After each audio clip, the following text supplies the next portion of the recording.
Reactor online. Sensors online. Weapons online. All systems nominal.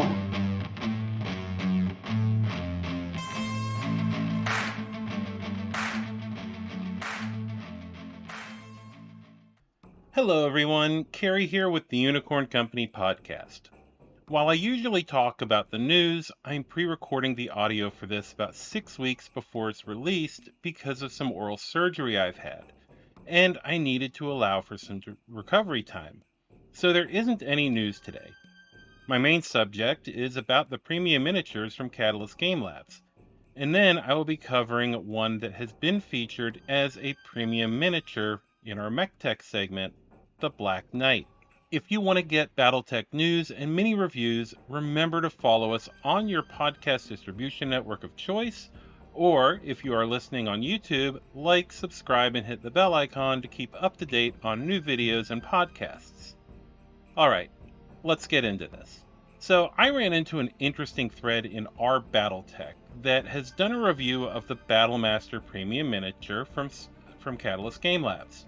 In the comments on the review, quite a few people pointed out the quality of the premiums, and if you looked at the reviews I've done, I've always pointed out the quality issues which seem to plague the premium minis, be it with the extra wide shoulders on some, which we have seen on every Inner Sphere premium mech, to the problems with the legs on a number of the mechs.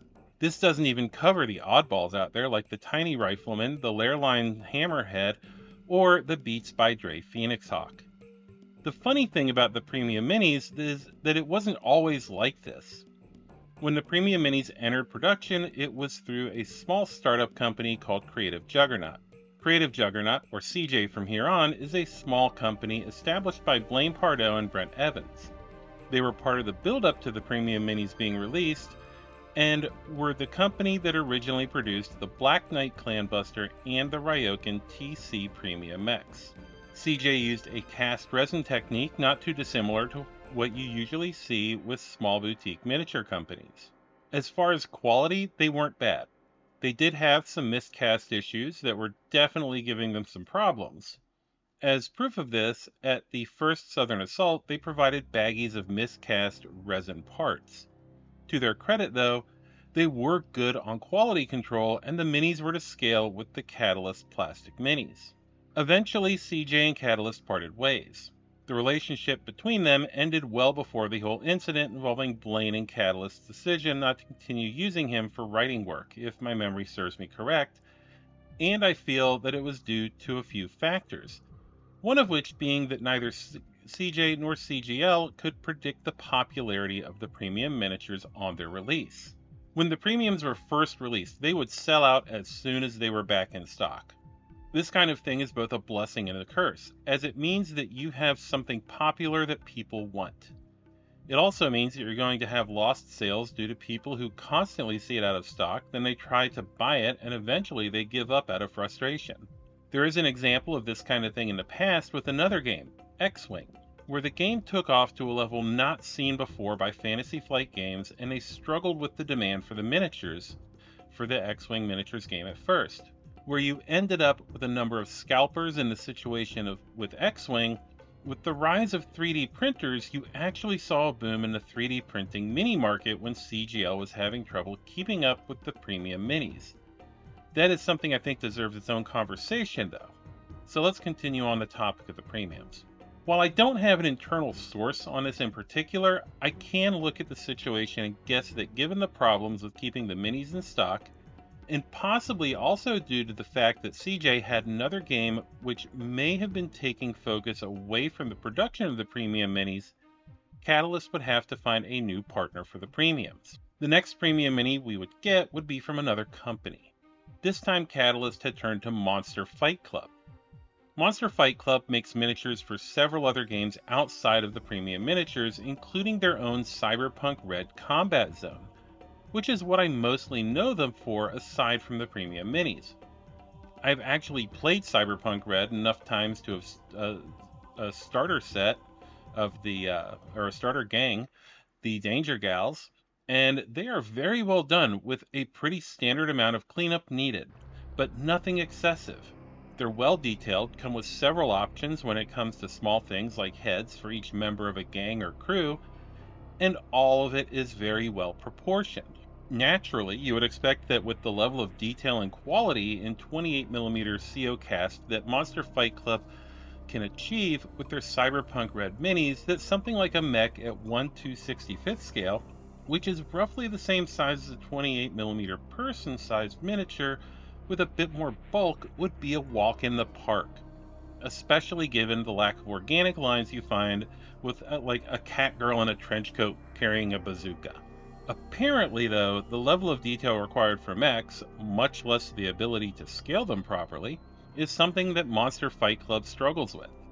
I mean, this may be a bit harsh, though we have had some egregious examples like the Hammerhead with the mold lines or print lines in the torso, which were so bad that they included a new torso for it with the Heiress, or the Rifleman, which is so small it could have doubled as the first generation medium weight Rifleman, the Phoenix Hawk with the massive headphone antenna in what looks like an attempt to have not to sculpt and cast a separate head by connecting it to the jump jets, and a Battlemaster which definitely looks like it has skipped leg day. This doesn't even begin to cover the weird obsession with making all the shoulder sockets and shoulder balls on the arms the same size for some crazy concept of interchangeability. Okay, I know it probably sounds like I'm bitching and moaning about the premiums like a Capellan Chancellor at a Davian wedding. I do have some suggestions though, and I hope someone from Catalyst is listening because I really want y'all to be successful here. So let's talk solutions. The first thing we need is some better quality control. I don't know who exactly the minis go through in the QC process, or even how many people are involved in the process on Catalyst's end of things. Whatever the process is though, it definitely needs an overhaul. I also have to question whether you are getting 3D printed prototypes or actual production proofs before you approve Monster Fight Club to go into production. The reason I have to ask this is that I can see the possibility of Monster Fight Club presenting a printed prototype which doesn't include all the shortcuts that they have to add to make it work with so few parts as they tend to use for each mech. Yes, I know they give you multiple arms and legs, but it seems nothing can be a part that you have to add to the torso, and this leads to some egregious issues. Next, either Catalyst or Monster Fight Club, whichever party is responsible for it, needs to abandon the interchangeable ball socket arm system.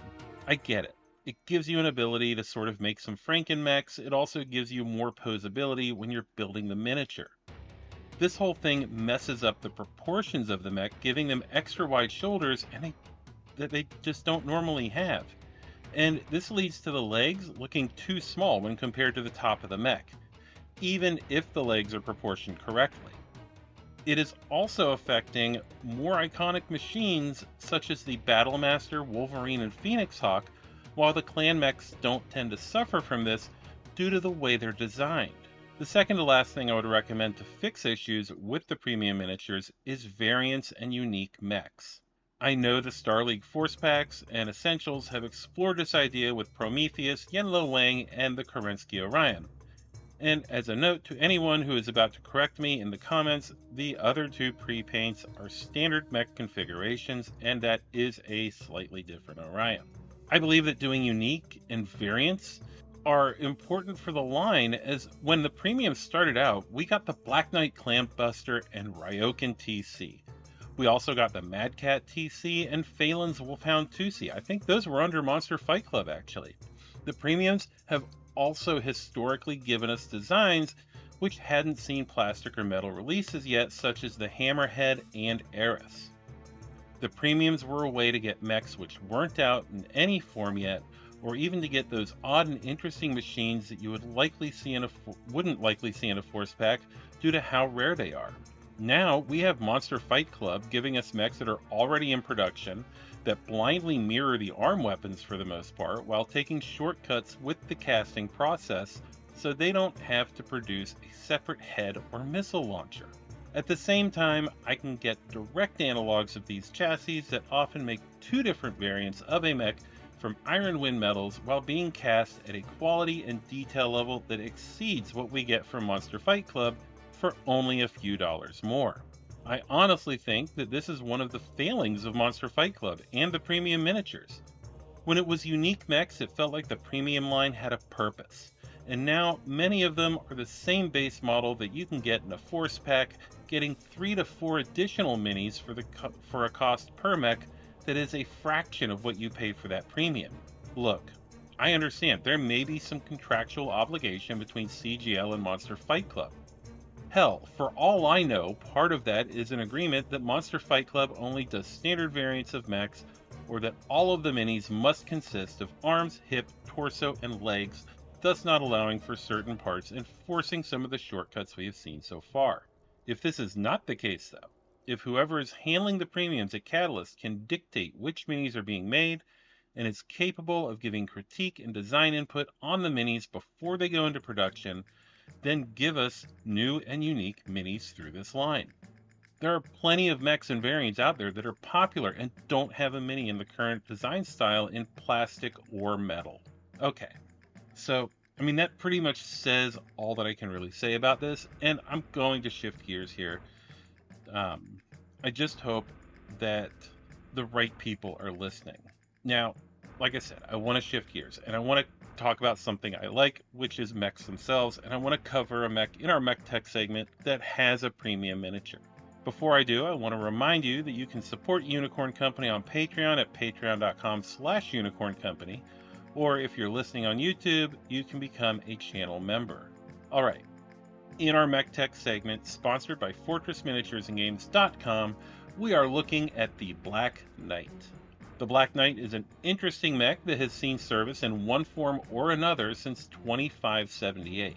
The Black Knight was developed by Kong Interstellar for the Starleague Defense Forces as a command mech for frontline units. While originally conceived as a command mech, the Black Knight would find itself pushed into the role of being a mid-range brawler for much of its existence, and supplanted in the command role by mechs like the Marauder in 2612, Battlemaster in 2633, and the Atlas in 2755. The Black Knight would find itself thrust into the chaos of the reunification war after its development. It saw service across various fronts of the Starleague's war to subjugate the periphery. While it was surpassed by others in its intended role, the Black Knight would receive the royal treatment in 2751, the same year as the death of First Lord Ian Cameron. This upgraded Black Knight would, much like the original, see its baptism by fire in the periphery after the Torrens kicked off things with the new Vandenberg Uprising of 2765. The Black Knight, in both the standard and upgraded forms, served the SLDF under Kerensky as they tried to quell the rebellions in the periphery, and eventually, after the coup on Terra by Stefan Amaris, would serve as a reliable and valuable part of the campaign to capture the Rimworld's Republic, and then eventually the campaign to liberate the Terran hegemony. The Black Knight was an invaluable mech in SLDF service during the campaign to liberate Terra, as its lack of dependence on ammunition-based weapons allowed it to continue operations at its full potential, while other heavy mechs such as the Orion and even the Marauder would often find themselves operating with partial ammunition loads for what ballistic weapons they had, causing them to have to reserve some of their firepower, while Black Knight pilots were only limited by the heat their weapons generated. After the liberation of Terra and Kerensky's exodus, Kong Interstellar would continue production of the Black Knight until their destruction, or the destruction of their facilities, on Connaught in 2802. While Kong would begin production again in 2809, the mech which would come out of their facilities would do so in limited numbers and a shadow of what the Black Knight had originally been. With the destruction of their facilities, the Black Knights, which were built to Starleague specifications, began to disappear due to a lack of spare parts for their advanced weapons, equipment, and structure, and the machine itself. Even with Kong producing a downgraded version, would become increasingly rare on the battlefields of the Succession Wars. Even with the destruction of the original lines, the Black Knight did serve on the battlefields of the Succession Wars in a downgraded form, using standard weapons equipment and a standard structure, as the materials to repair and replace endo-steel structures became impossible to get your hands on. The more advanced Black Knight was thought lost to time and the ravages of war, until an event changed the course of history as we knew it. In the latter half of the 31st century, an invading force would threaten the inner sphere from the coreward periphery. These invaders called themselves the clans. At first, they seemed like an unstoppable force as they carved their way through the Federated Commonwealth, Free Roslalag Republic, and Draconis Combine like a warmongering Julia Childs cutting up a turkey with an electric carving knife. Unbeknownst to the successor states, the clans were being assisted by Comstar, who would lock down communications on conquered worlds, assist in administering those worlds, and give the clans intelligence on targets in their path. Comstar would have likely continued this assistance, as they saw the clans as a hammer with which they could shatter the great houses and reconstruct the Star League in their own image. This spirit of cooperation would end abruptly when the final target of the invasion forces was revealed: the homeworld of humanity, Terra, and the re-establish of a Star League under clan rule. This revelation would spur Comstar to turn the world of Tukiad into the shoal on which the tsunami of the clan invasion would be broken. A tool in the arsenal of Comstar would be an upgraded Black Knight, which would become one of the most well-known variants of the mech, the Clan Buster Black Knight. This variant of the Black Knight would be very different from its predecessors, with a focus on close-range combat. The Clan Buster would feature a weapon anathema to the clan way of combat itself: a sword, or a sword-shaped hatchet as it were. The Clan Buster would, much like the variants that had come before it, face deployment in combat very quickly, especially since the Clan Buster was designed specifically to combat the clans. Clan Buster would ultimately only see deployment in the ranks of Comstar and the Word of Blake, and never saw widespread use throughout the Inner Sphere. The Black Knight would see some upgrades and various variants throughout the years following the clan invasion, and the Word of Blake's latter fratricidal war, which eventually spilled over into the entirety of the Inner Sphere. The next radical change to the Black Knight would not be seen until near the end of the 31st century in 3091, and from an unlikely source: Robinson's Standard Battle Works in the Federated Suns. The new Black Knight would abandon the curved lines of the original and lean into a more angular look that would give this iteration of the mech a distinct look that makes it instantly recognizable. Even with this new look, Robinson held true to the spirit of the original as they built their new Black Knight with an all-energy weapons loadout. The Black Knight, even with its new design, quickly found itself in the midst of combat as tensions were escalating between the Federated Suns and Draconis Combine, which eventually erupted into open war. The Black Knight often found itself facing off in duels with Draconis Combine machines such as the Hatamoto Chi, and Robinson, seeing an opportunity to make money hand over fist with the success of the mech, cranked out as many variants as they possibly could, sometimes even incorporating clan weapons and equipment for increased effectiveness as hostilities continued. Because of these hostilities and the high production rate of the mech, the Black Knight would also find itself in limited service to the Combine through capture and battlefield salvage. Looking at the Black Knight as a platform, it has definitely changed and evolved through the years, and I think it is important for us to take a look at some of the key variants of the machine. First, we have the mech that started it all, the BL-6 KNT Black Knight. The first of many versions which would see service, the BL-6 is 75 tons and built on a Technocron 1L endosteel chassis and powered by the venerable Vlar 300 fusion engine, which would allow it to travel at speeds of up to 64 kilometers per hour. For protection, the Black Knight would carry 13 tons of Valiant lamellar armor, and which gained a reputation throughout the Inner Sphere for its reliability, and it also carries an array of energy weapons, with its primary weapons consisting of an arm-mounted particle projection cannon in its right arm and a large laser in each side torso.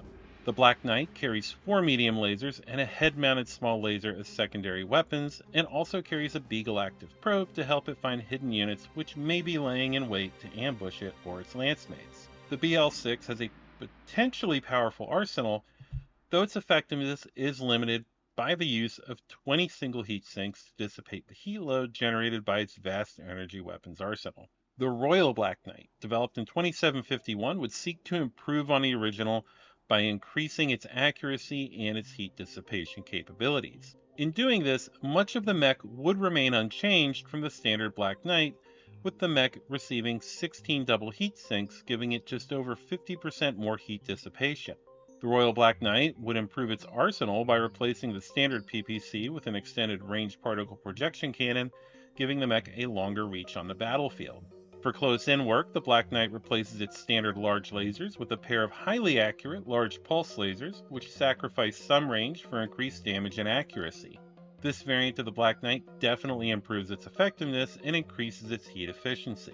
While the ERPPC does give it increased range, the additional heat load does somewhat counter that increased heat dissipation from the double heat sinks. The biggest upgrade here, though, in my opinion, are the large pulse lasers, which turn the Black Knight into a lethal knife fighter. The next Black Knight we'll look at is the one used throughout the Succession Wars. There's not a lot to talk about with it, but we're going to look at it here. The BL-7 Black Knight uses the weapons lit-up of the BL-6 with the particle projection cannon, large lasers, and medium lasers. In fact, it maintains the 20 heat sinks of the original.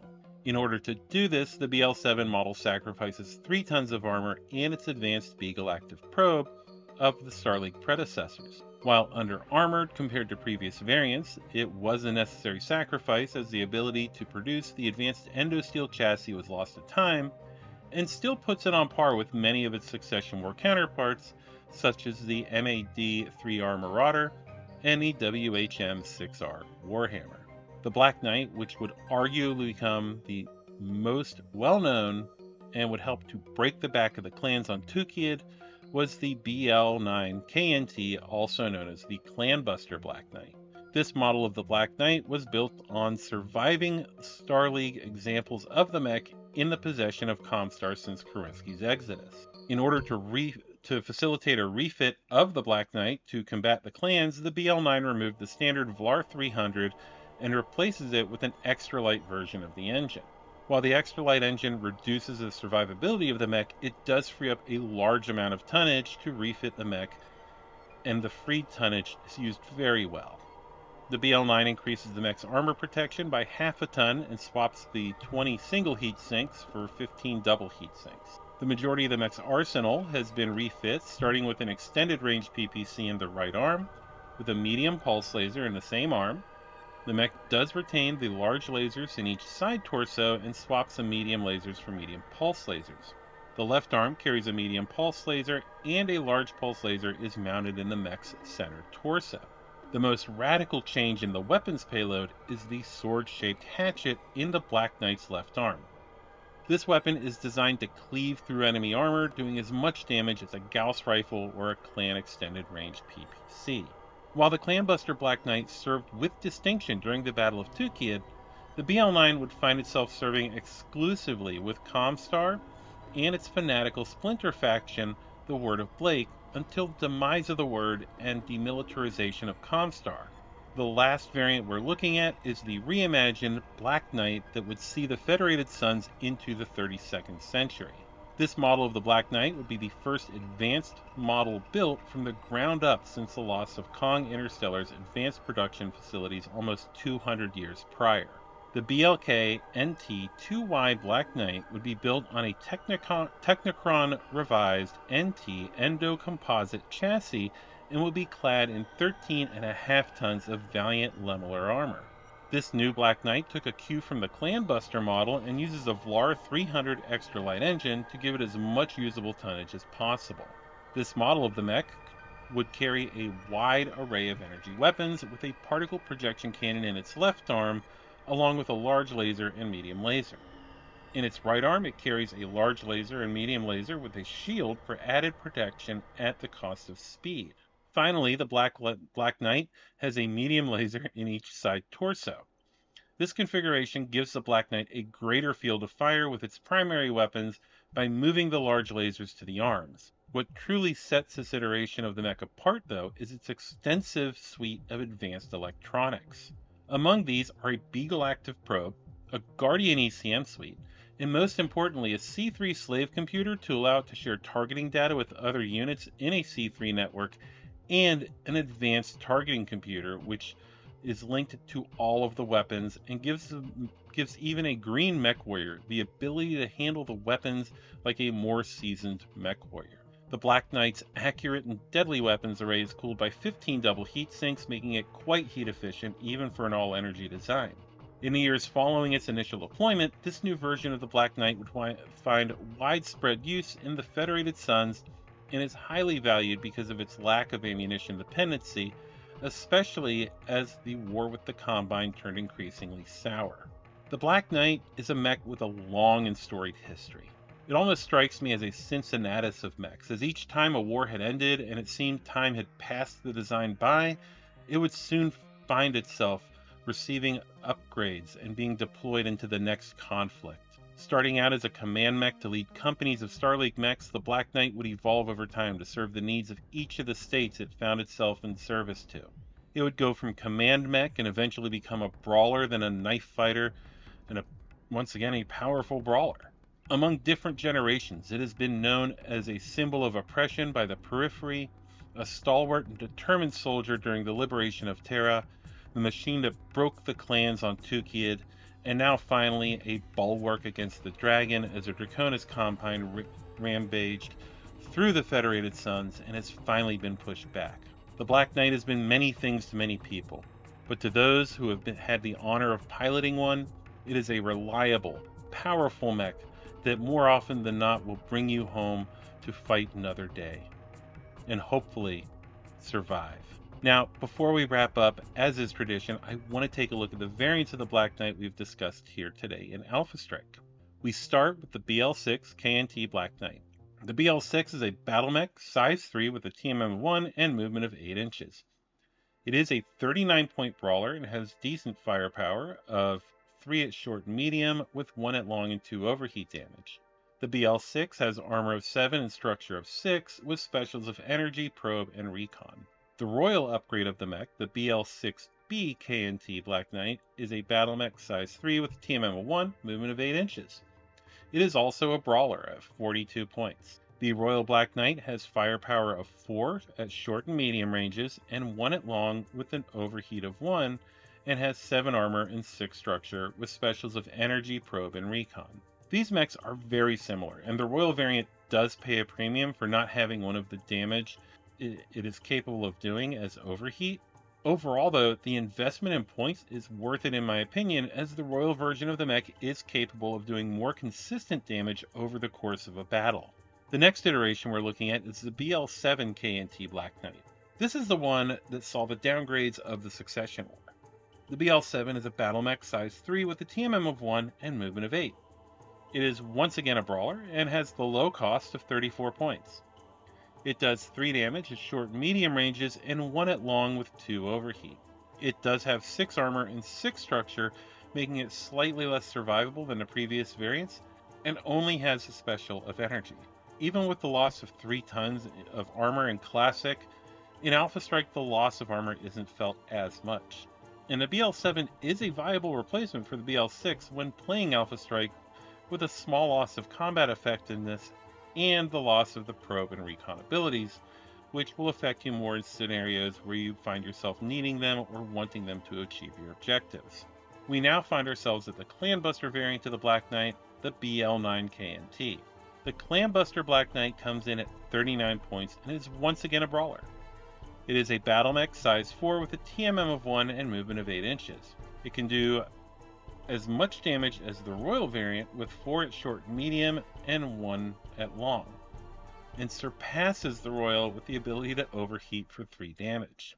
The Clanbuster has armor of 7 and structure of 3 due to its XL engine.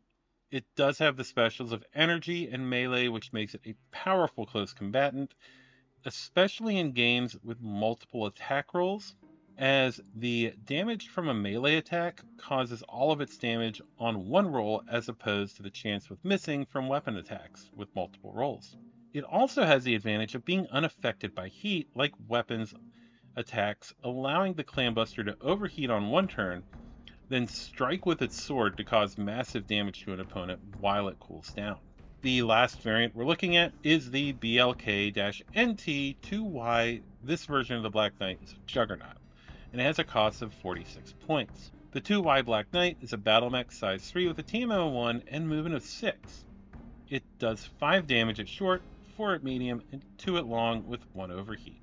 For protection, it has armor of 7 and structure of 3 with specials of C3 Slave, ECM, Energy, Melee, Mobile Headquarters 1, Probe, Recon, and Shield. The armored structure is a bit misleading on the new Black Knight, as the shield reduces damage to the mech in its front arc from non-indirect attacks, making its armor more effective by reducing the amount of damage it takes each turn. I could have just said direct attacks. Anyway, and if it does reach close enough, it can essentially bash an enemy with the shield. Well, that's all I have for the podcast today. I want to thank all of my patrons as well as my channel members on YouTube. You all help to make this possible. Also, to reiterate my feelings on the premium mechs, you will find links to as many of the Ironwind Metals mechs that I can find in the links in the description on the YouTube channel. All that said, stay safe out there, mech warriors. This is Carrie, signing off.